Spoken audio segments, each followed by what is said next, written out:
இன்றைக்கு ஒரு முக்கியமான நாள். நம்ம எல்லாருக்குமே தெரியும், ஜானகி தாதிஜியினுடைய பொன்னிய நினைவு தினம். அல்ல தாதிஜியினுடைய மதுரமான அவங்களுடைய போதனைகளை நம்ம ஒரு 11 பாயிண்ட் நம்ம கேட்க இருக்கிறோம். நிறைய பாலனை நமக்கு கொடுத்துட்டு போயிருக்காங்க தாதிஜி. அதில் தாதிஜியை பற்றி நம்ம கேட்கலாம். கேட்குறதே எதுக்காக? பாபாவுக்கு சமான் ஆகணும்னா தாதி எதெல்லாம் செஞ்சுட்டு போனாங்க, எப்படிலாம் வாழ்ந்துட்டு போனாங்க, இதெல்லாம் நம்ம எல்லாருமே கண்கூட பார்த்துருக்குறோம், கேட்டிருக்கிறோம், அனுபவம் செய்திருக்கிறோம். அப்போ தாதி செய்ததை நம்ம ஃபாலோ பண்ணும்போது நாம கூட தாதி சமான் ஆகி அடுத்து சுலபமாக பாப்பு சமான் ஆகிவிடலாம். வாங்க கேட்கலாம்.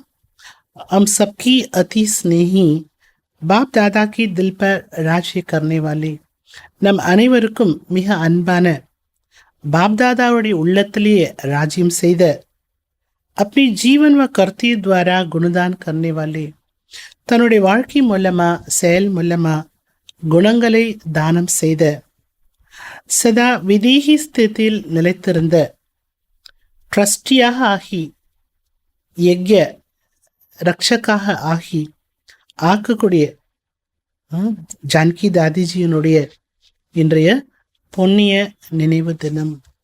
ஸோ தாதிஜி 2020 மார்ச் 27 அவ்யக்த வத்தனவாசியாக ஆனார்கள்.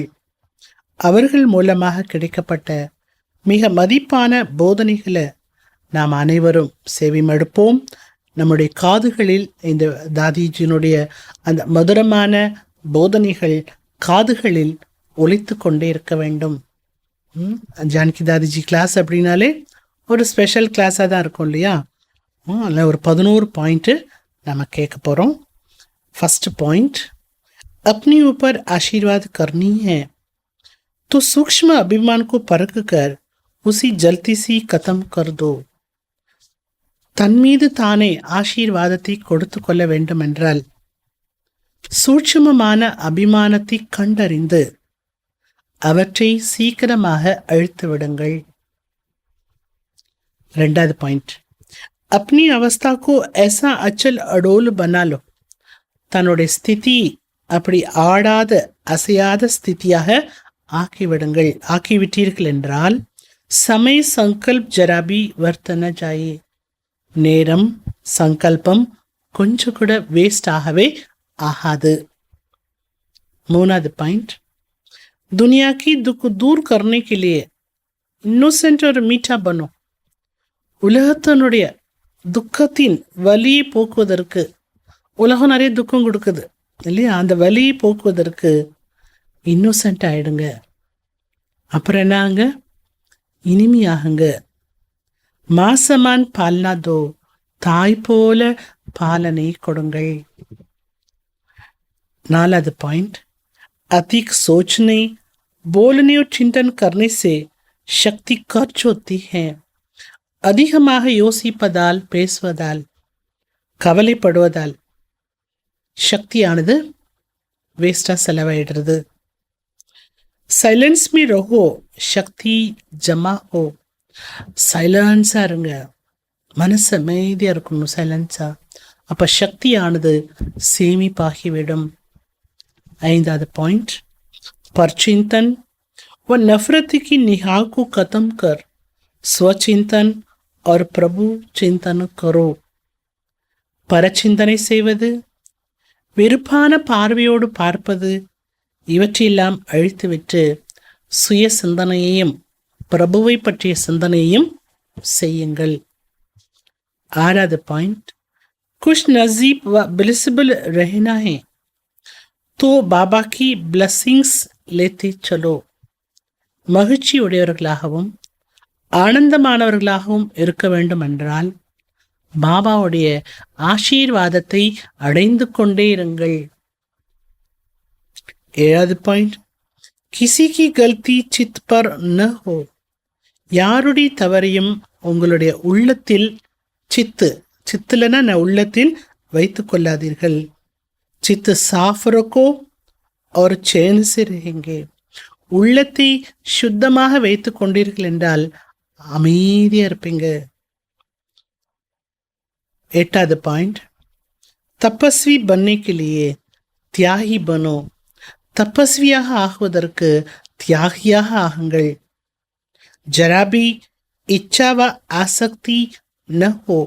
கொஞ்சம் கூட ஆசையோ பற்றோ இருக்கக்கூடாது. 9வது பாயிண்ட், अपनी स्थिति ऊंची बनानी है तो याद में रहने का गुप्त अभ्यास करते रहो. தன்னுடைய ஸ்திதியை உயர்ந்ததாக ஆக்க வேண்டும் என்றால் நினைவில் இருப்பதற்கான குப்தமான பயிற்சியை செய்து கொண்டே இருங்கள்.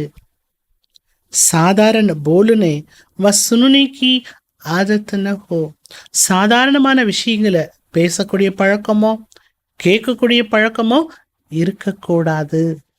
10வது, अपनी सतोगुनी दृष्टि वृत्ति द्वारा आपस में सतोगुनी व्यवहार से अपनी संपूर्णता को समीप लाओ.